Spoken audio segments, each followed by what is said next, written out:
الرحمن الرحیم. احسان ټکنالوژي چینل ته ښه راغلاست. راځو نن په مارګ ERP سافټویر کې څه رقم تاسو کولی شئ چې بیک اپ د سافټویر واخلئ. د سافټویر د بیک اپ لپاره باید تاسو دغه اگزیټ بټن ووهئ. په دې کې اگزیټ اپشن د اگزیټ شارټکټ الټ ایکس هم دی چې تاسو کله ووهئ دا کمپنۍ لیست هم راوړي. زه مثال دلته تاسو شاید یوه کمپنۍ ولرئ، پر هماغه باندې به انټر ووهئ. کله چې مو انټر ووهئ دریم اپشن بیک اپ او فاینانشل ایر دا به انتخاب کړئ. انټر به ووهئ، بیا به انټر ووهئ. کله چې مو انټر ووهئ دلته تاسو ته هغه ډایرکټوري درښیي چې تاسو د خپل بیک اپ په کوم ځای کې ایږدئ. ما اوس کوم ځای ورته انتخاب کړی دی؟ سی ډرایو دی. په یوزر کې احسان ډاکومنټس، یعنی په سی ډرایو کې ډاکومنټس کې دغه بیک اپ ما ته ایږدئ. که چیرې غواړئ چې تاسو د ډایرکټوري بدله کړئ F10 بټن به ووهئ. کله چې F10 بټن ووهئ تاسو کولی شئ چې دغه ډایرکټوري ورته بدله کړئ. راځم زه بیکاپ اخلم. په نور اپشنو یې کار نه لري. انټر ووهئ. انټر.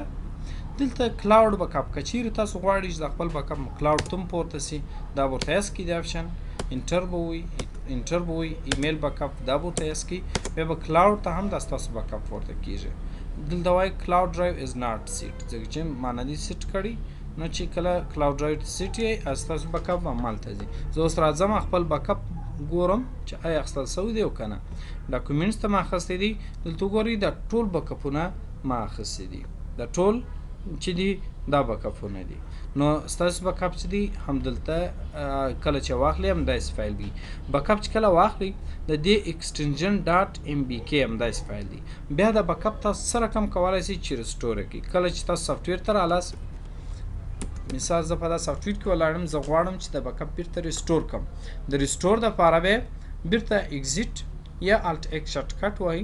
کله چې انټر مو ووهئ د کمپنۍ لیست ته رالاست، دلته به بیکاپ مو په سی اپشن کې واخلئ، ریسټور یې په ډي اپشن کې کیږي. دا څلورم اپشن ریسټور بیکاپ اپشن دی.